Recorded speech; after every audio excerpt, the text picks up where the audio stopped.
ফিডের উৎপাদন খরচটা কমানো সরকারের সর্বপ্রথম উদ্যোগ হওয়া উচিত। খাদ্য নিরাপত্তার অন্যতম স্তম্ভ হলো পোল্ট্রি শিল্প।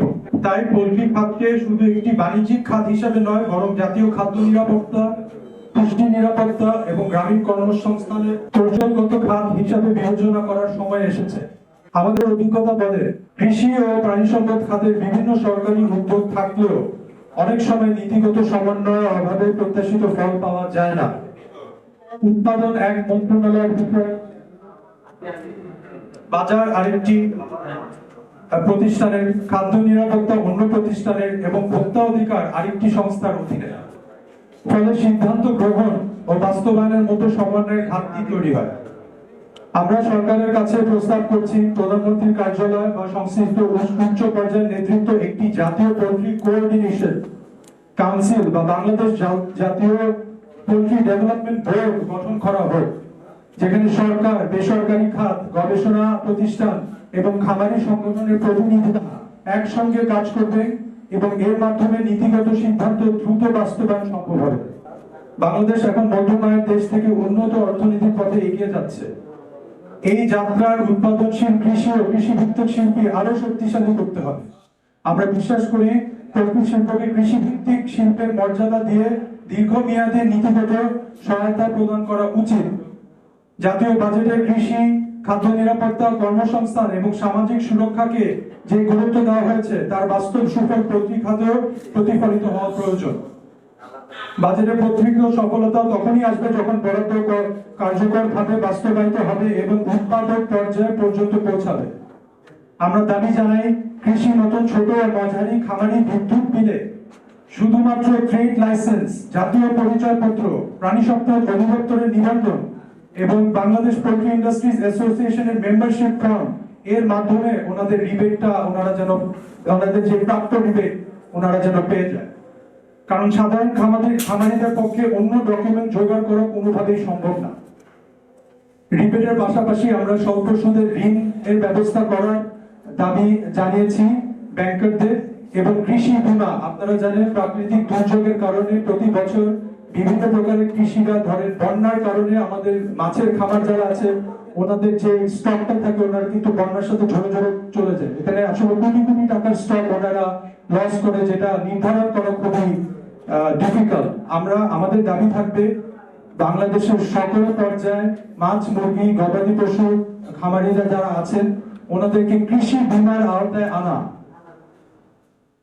এর পাশাপাশি খামারি সেবা কেন্দ্র, আমরা মনে করি সরকারি ও বেসরকারি অংশীদারদের পাবলিক প্রাইভেট পার্টনারশিপের মাধ্যমে উপজেলা ভিত্তিক প্রশিক্ষণ কেন্দ্র, পরীক্ষাগার, রোগ নিয়ন্ত্রণ কেন্দ্র এবং আধুনিক সাপ্লাই চেইন গড়ে তোলা গেলে শিল্পটি আরো শক্তিশালী হবে।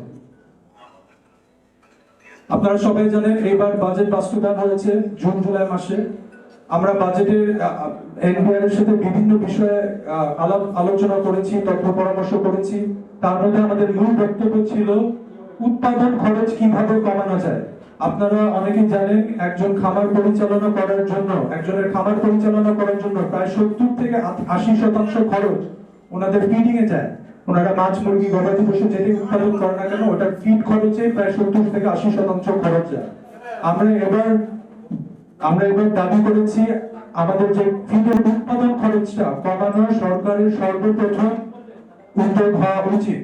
আপনারা একটু লক্ষ্য করবেন, ফিড আমরা কিন্তু আমদানিকৃত কাঁচামালের উপর নির্ভর করি। দেশ হিসাবে, জাতি হিসাবে আমরা আমাদের ফিড উৎপাদনের জন্য আমদানিকৃত কাঁচামালের উপর নির্ভরশীল।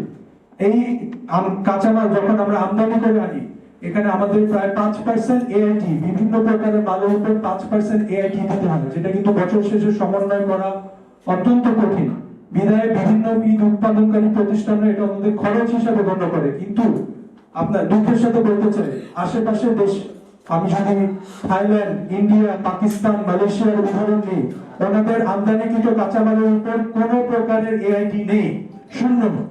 কেন আমাদের দেশে সর্বোচ্চ এই অঞ্চলে, কেন আমাদের দেশে আমরা 5% এআইটি দিয়ে থাকি? এই বিষয়ে আমরা এনবিআর এর যৌক্তিক দাবি দিয়েছি এবং ওনারা এই বছর 5% থেকে 4% নামিয়ে এনেছে কিন্তু আমাদের দাবি থাকবে আমদানিকৃত কাঁচামালের উপর 0% AIT যেন নির্ধারণ করা হয়, যেন আমরা উৎপাদন খরচটা, ফিডের উৎপাদন খরচটা কমিয়ে আনতে পারি এবং খামারিরাও যেন কিছু লাভ করতে পারে। বাংলাদেশ পোল্ট্রি ইন্ডাস্ট্রিজ অ্যাসোসিয়েশন সব সময় দায়িত্বশীল অংশীদার হিসেবে সরকারের সঙ্গে কাজ করতে চায়। আমরা কোনো সংঘাত চাই না, আমরা চাই সংলাপ, সমন্বয় এবং তথ্য ভিত্তিক নীতি প্রণয়ন। আমরা বিশ্বাস করি সরকারের ভিশন, বেসরকারি খাতের বিনিয়োগ, গবেষণা প্রতিষ্ঠানের জ্ঞান এবং খামারিদের অভিজ্ঞতা ও পরিশ্রম, এই 5টি শক্তিকে একত্রিত করা গেলে বাংলাদেশ শুধু নিজের চাহিদাই পূরণ করবে না, ভবিষ্যতে আন্তর্জাতিক বাজারে প্রতিযোগিতামূলক অবস্থান তৈরি করতে পারবে। আমি দৃঢ়ভাবে বিশ্বাস করি সরকার, শিল্প উদ্যোক্তা, দেশের লক্ষ খামারি, supply chain stakeholder, feed mill ও হ্যাচারি প্রতিষ্ঠান, গবেষক এবং গণমাধ্যম একসঙ্গে কাজ করলে বাংলাদেশ পোল্ট্রি শিল্প আগামী 1 দশকে দেশের অন্যতম সফল ও টেকসই শিল্পে পরিণত হবে, যেখানে লক্ষ লক্ষ নতুন কর্মসংস্থান যেমন সৃষ্টি হবে, তেমনি বছর বছর ডিম মুরগির ক্রমবর্ধমান চাহিদার সঙ্গে মিল রেখে উৎপাদনের ধারাবাহিকতা অব্যাহত রাখবে।